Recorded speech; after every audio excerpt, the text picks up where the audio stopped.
The Sandy and Toddcast is a Mindgarden Media podcast in association with Screw You, Todd Productions.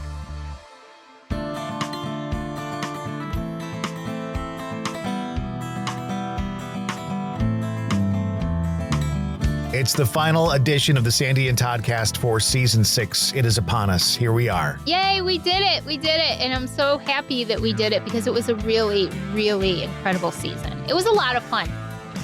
Very interesting. This episode, we're going to kind of wrap up. We're going to talk about our thoughts, and then we're going to talk a little bit about like what's next, like what's coming in future seasons and all that kind of stuff, and what you may hear between seasons in the next couple of weeks. Yes. So here we go. Season 6, Episode 8, The Bigfoot Chronicles Come to an End is next on the Sandy and Toddcast.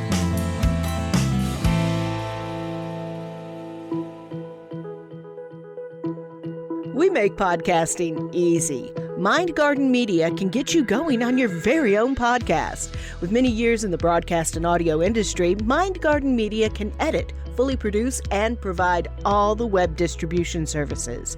We're podcasters too, so we'll guide you every step of the way to a professional-sounding podcast production. For information, email the mindgardenmedia at gmail.com, the mindgardenmedia at gmail.com, or check us out on Facebook. Broadcasting from two very different yet magical places not found on any map. Get ready to discuss the strange, weird, ghostly, crazy, spooky, and odd things that take place around us each and every day, all while having a little bit of fun. This is the Sandy and Toddcast.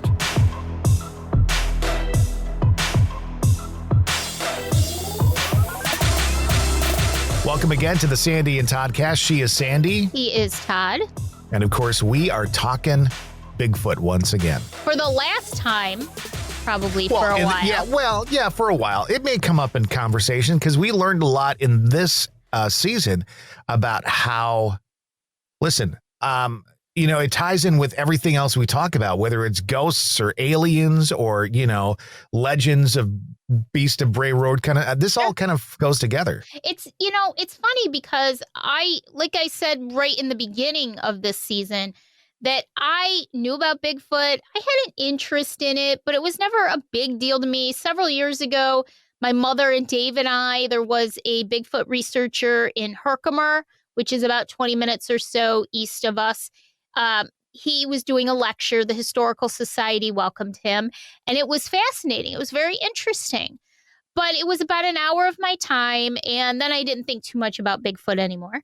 And it's always sort of fun to ponder that stuff, but until we actually dove into things this season, I never really realized what kind of impact it would have.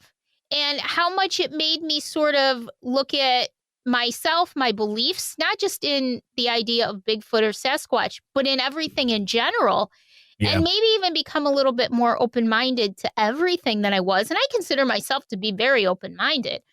But there were possibilities and things that we didn't even explore, that as we were going along and I learned more and more about this whole legend or lore or whatever you want to call it, that made me sort of think, oh, geez, what if there's a connection here? What if there's a connection there?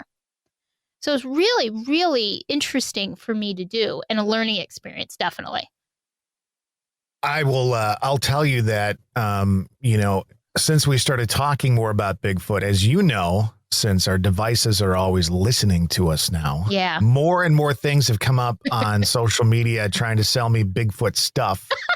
And I can't, what I do, if I find something interesting like that, I always save it so that I can look at it later. And now I've got a whole catalog of stuff that over the years you may be receiving for gifts. Well, I'm not sure how much Bigfoot paraphernalia I can fit in my studio, but we'll see. We'll see what I can do with it. But yeah, so I'm just amazed at how widespread, too, the sightings and experiences seem to be. I didn't realize the amount of sightings just in New York State. Like I knew they call it, the New York is the Northeast capital, Sasquatch capital, whatever. But I never realized how many there actually were and how, I guess, credible they sounded to me. Much more, I think if you read some experiences to me, or if I read them on the internet now at the end of the season as opposed to the beginning of the season, I sort of look at it a little bit differently now than I may have at the beginning of the season. So, and again, for me, that also lends to other areas of weird stuff, whether it be aliens and stuff like that. I mean, realistically, I think everybody in their life at some point, you have a starting point where everything you hear that is out of the ordinary for us, you basically say, this is a crazy nut job, blah, blah, blah. Yeah.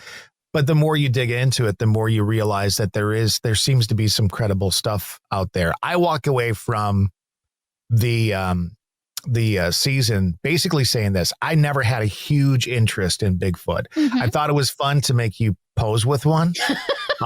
That's where so that's bossy. pretty much where that's where pretty much. But then when the interview, the story about like the original footage, when you brought that to light in this season, and we looked at it and we looked closer at it, that's when I kind of went, okay, this. What is that? This does not look like something, as we've mentioned in the season, something from Planet of the Apes. Right. And it also, that last episode we did with the audio. And again, I know a lot of people will be questioning it, just like, paranormal investigations. Well, that could have been anything, that bump was anything. And, but I listened to that. And again, having done investigations with paranormal stuff, ghosts, whatever you want to call it, when those things happen to you, you immediately go through your mind, what could this have been? Right. And once you've done that and you come out the other side and you go, okay, well, it couldn't have been this, it couldn't have been that, it's got to be something else. Yep. It was, for me, those 2 points in what we've done here really were the times where I went, okay, there's some credible stuff out there. It's definitely compelling, incredibly compelling. I bottom line is this: we could read to each other or to everybody who listens story upon story upon story. And some people will be at the point where they say, well, it's a possibility. And some people will laugh it off.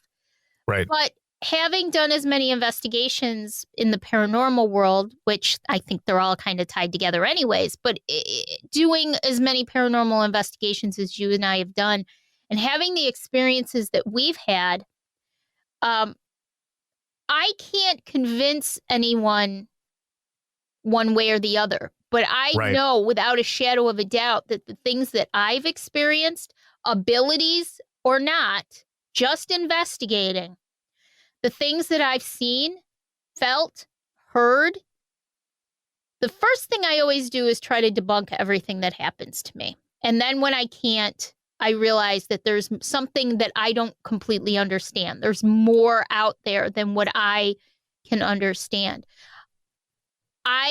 When I can't explain away something that I saw, felt, heard, experienced, I can't make you believe that I did that. Right. But I know for sure that I experienced it. And that, I think, is the way that a lot of people feel about a Bigfoot or the Beast of Bray Road or the Loch Ness Monster. I experienced it, so I know for sure. And I think it's a very individual thing. You can be as open-minded as you want, but until you experience something that you yourself personally experience, it's very difficult to truly believe in something. I think it also says something for when people want to believe very badly. They want to believe. And it happens a lot in paranormal investigation where somebody says, I do believe in spooks, right? Just kind of like on the Wizard of Oz with the cowardly lion and the witch's woods there. I do believe in spooks. Yep. You want to, but you've never had an experience. And so there's always that question in the back of your mind until something happens and it's the first time, or it's the first time that specific thing happens. You go, wow. Okay. Same thing there. It's like with Bigfoot, here's my assessment of the whole thing. going into the season, I was probably like, there's probably something out there. Again, having experienced stuff that a lot of people haven't experienced in the paranormal side, I'm very open to listen to stories and hear tales of what may have happened. Right. So, but coming up the end of it, I'm like, I'm a little bit more like, there is something here, and now I have more questions, because is this an animal? Is this something paranormal? Is this something, alien? Or is it all combined in some way, shape, or form that we just cannot comprehend? How is it connected? Where is there a connection, and what kind of connection is it? And I have to say that,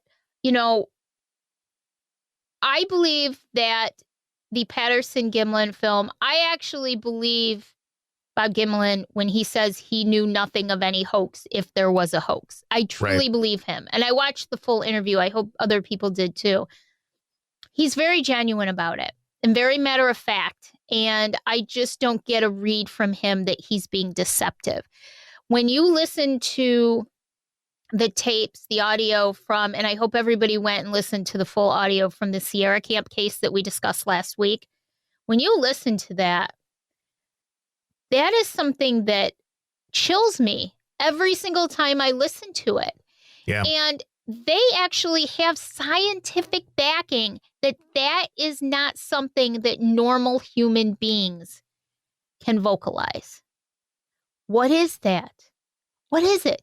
I don't know. I just don't know. It's so funny how we live in a period of time. And I understand that what is scientific today may be differently looked at in 10 years or 20 years or 40 years. We've discussed this on our podcast so many times. We talked about how mental health was, medicine was used for mental health in the past, and what they used to do to people that had mental health issues and what they do now. Very different. I understand all that. But we still have people today who go, well, science, blah, blah, blah. I don't believe that because blah, blah, blah. And that's the whole thing. It depends on what you want to believe, and what you want your truth to believe. And I'm not dissing anybody on that, because we all have different paths. But again, having an open mind, I think will help you in so many ways in life. I have such a hard time with, and let's talk about paranormal investigations for just a sec, because that's really our forte. I have such a hard time with people who refuse to believe that there is something other than what science can determine. Mm-hmm. I have a hard time with that. And I don't like the idea of going into a paranormal investigation just based on scientific instruments alone.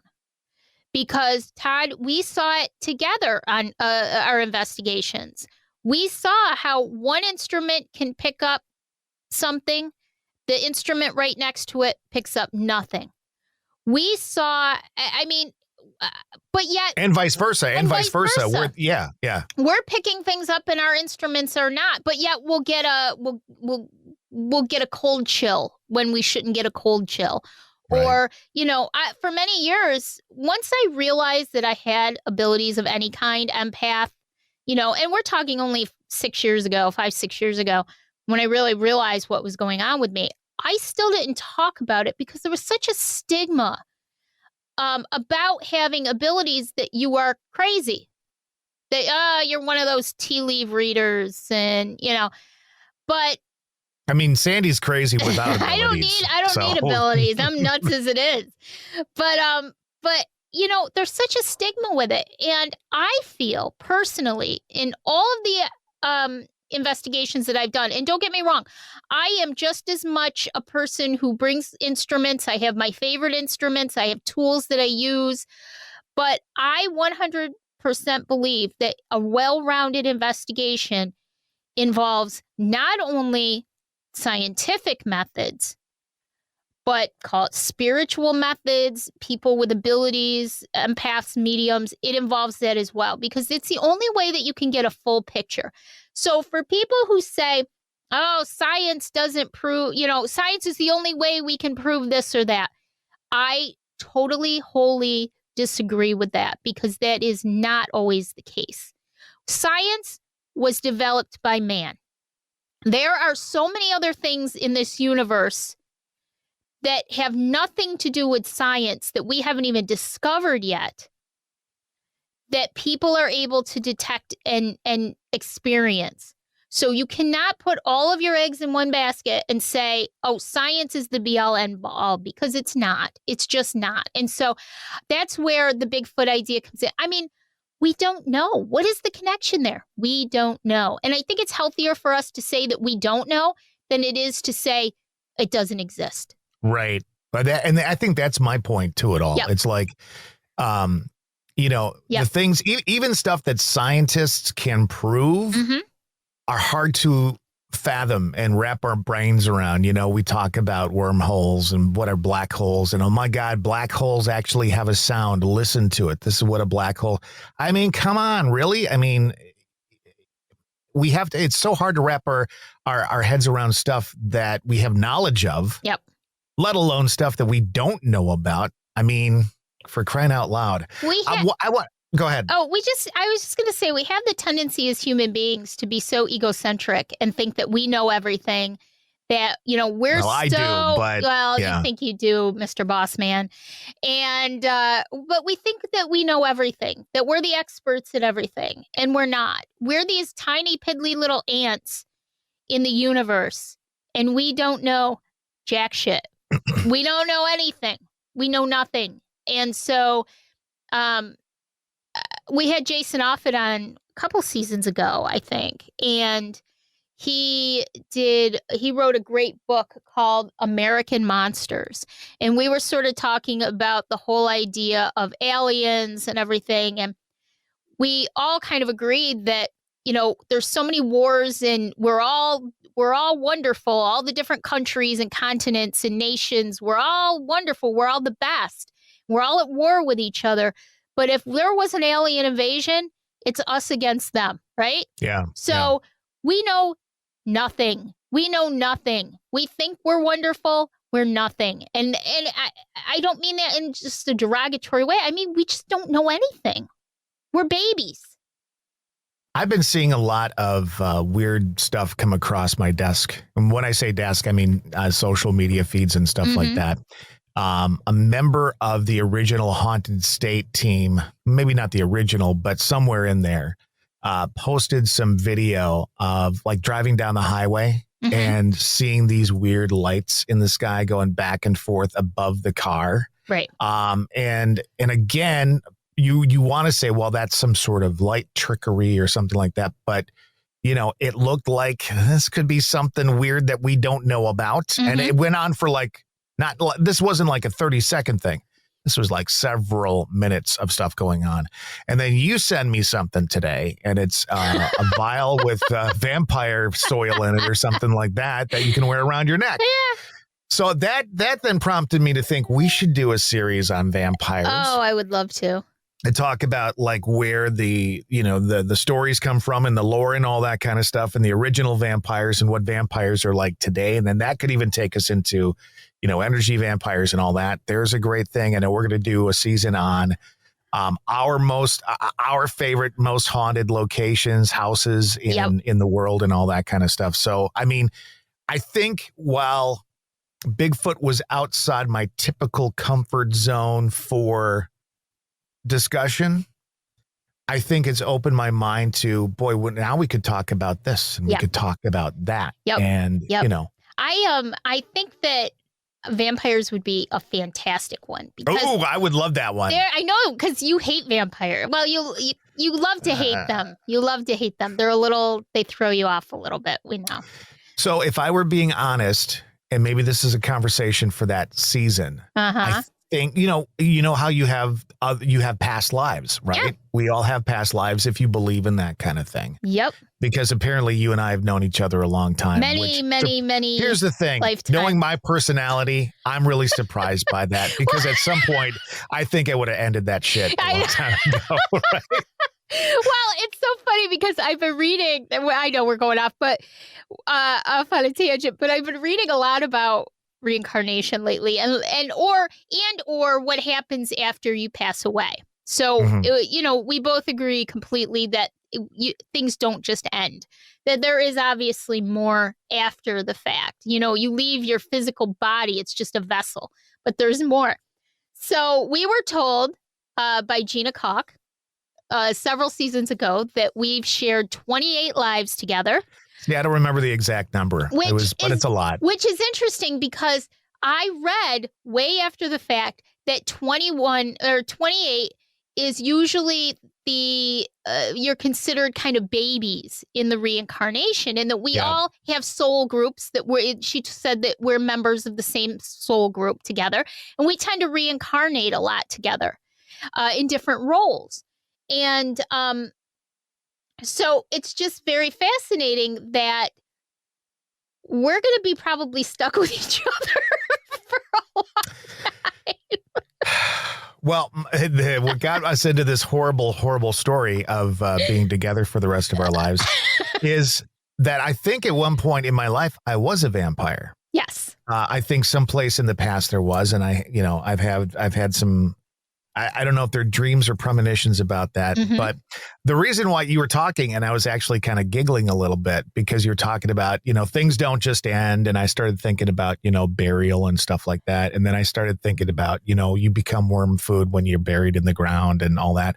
And then for some reason, your garden came to mind. Your very special garden that you put together this past year. It was an epic fail. Which I think, and then I started thinking about, the Sandy Jean Memorial Garden and what that might look like somewhere in the future when you are gone from this particular time frame. And all I could see was like, not much, maybe a small plaque that says the Sandy Jean Memorial Garden, and it just be, nothing. I mean, like a carrot toppling. Well, there might be a little bit of lettuce here and there, and a zucchini that tried to come to fruition but never did. Flower, and that kind of thing. But I was very excited to get what I got this year. I was very excited to get what I got because the only thing that was wrong with it, and I did everything else correct, was I didn't have it in a sunny enough spot. I didn't realize that most of the vegetables I was trying to grow needed full sunlight. So what I did was I bought one of those raised garden beds with the wheels on it that I can actually put in the sunlight every day. So I think also next year, maybe read the package instructions for planting. Don't just throw the seeds on the ground and walk away. But they were doing well. If I had full sunlight. God. I've seen pictures. It was not doing well. No, if I had full sunlight, it would have been so much better. Okay. But anyway, so we are basically stuck with each other. God, I don't know how many times going forward, but we've already been together many times. And it's interesting because they have what's called, we've all heard of twin flames and soulmates and stuff like that. They have what they call twin souls, which is different. And twin souls can actually be, best friend. It doesn't have to be like romantic. It can be like best friends. But you choose to, and what's really funny is we're coming up on our 3-year anniversary of meeting, and at the end of this month, and it says that twin souls actually sort of recognize each other. Murder each other. A little bit further down the line. Wait until next year when... Because I'm telling you, I've never been more suicidal than after this conversation. Which, by the way, we may have... It's looking very, very good that we'll be able to do some episodes together in the next few months.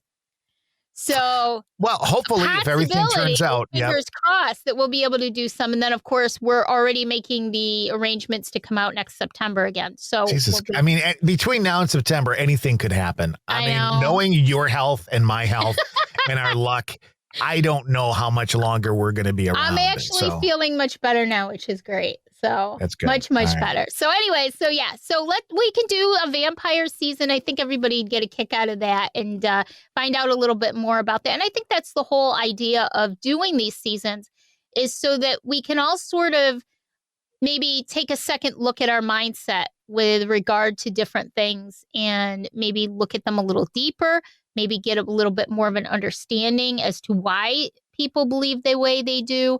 So this should be really good. So next season is going to be a lot of fun because we are picking some haunted locations, haunted houses, that we want to tell everybody about. And I've kind of decided what mine are going to be. And they're not places that a lot of people have heard of, because we all watch the ghosty shows and we all see a lot of the same places over and over again. I kind of wanted to explore something different and tell everybody about some different places.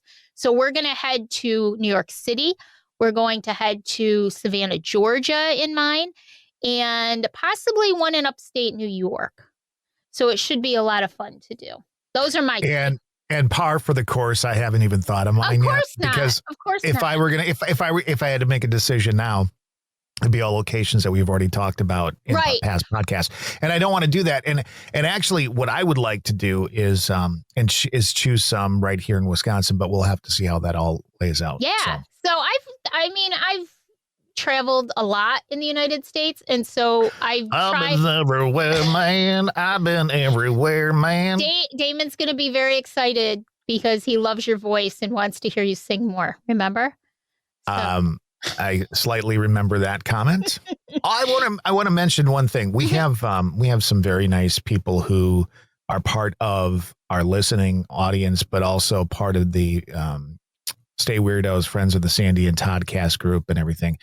And I had another instance where somebody had reached out, and Messenger is a great thing unless it hides messages that are just sitting there for months and months and months. Mm-hmm. And that happened with somebody, and I was able to connect with somebody. And the first thing they said was, trust me, I'm not Sandy.